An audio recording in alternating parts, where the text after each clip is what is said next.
ሰላም ነው ወንድሜ እንዳጋጣሚ ሆኖ ሰው በሚያስፈልገኝና ሰው በሌለኝ ጊዜ ነው ያየው እና ከኔ ታሪክ ላይ በአብዛኛው ወላጆች ተማሩበት ሊሆን ይችላል። እኔ አሁን 19 ዓመቴ ነው። የኔ የስቃይ ታሪክ የሚጀምረው 13 ዓመቴ ሳይሞላኝ ነበር። እናም ታሪኬ ይህን ይመስላል። አንድ ቀን ቤታችን ውስጥ ሰው አልነበረም። ማለቴ እናትና አባቴ ወደ ጎረቤታችን ቤት ሄደው ነበረ። ወንድምና እህቶቼም ቤት አልነበሩም። ቤት ውስጥ የነበርነው እኔና አጎቴ ብቻ ነበርን። እናም አጎቴ ሶፋ ላይ ቁጭ ብሎ ነበር። እኔም አልጋ ላይ ቁጭ ብዬ እያጠናው ነበር። ከዛ አጎቴ የቤታችንን በር ዘጋው። እኔም አጎቴ ምን ሆነ ነው ስለው ብርድ ስላለ ነው አለኝ። እናም ወደኔ መጣ። ከዛ ተጠጋኝ እና የሆነ የሚያስጠላ ሽታ ሸተተኝ። እኔም አጎቴ ምንድነው አልኩት። ከዛ ከኋላ እጁ ቢላ ይዞ ነበር። ቢላውን አይኔ ላይ አድርጎ ምንም ነገር እንዳትናገሪ ካልሆነ አይንሽን ነው ማጠፋልሽ አለኝ። በጣም ፈራው። ምን እየሆነ እንዳለ ግራ ገባኝ። ከዛ እሱ አልጋ ላይ ወጣ። ልብሴን እንዳወጣው አስገድደኝ። ከዛ በጣም በሚያስጠላ ሁኔታ ደፈረኝ።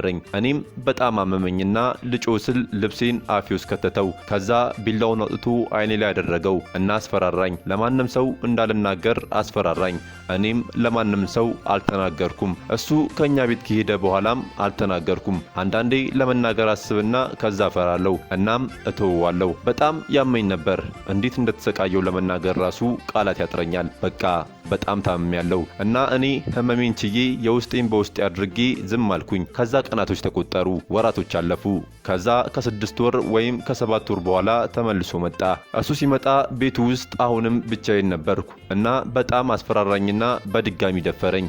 ጭራሽ ደሞ መታኝ፣ አስፈራራኝ። ከዛ ከ2 ቀን በኋላ ሄደ። እናም ሳልናገር ዝም አልኩኝ። ከዛ ፔሪዲ መምጫው ቀን አለፈ። እናቴም ፔሪዲሽ አልመጣም እንዴ ሞዴስ አትወስጂም ብላ ጠየቀችኝ።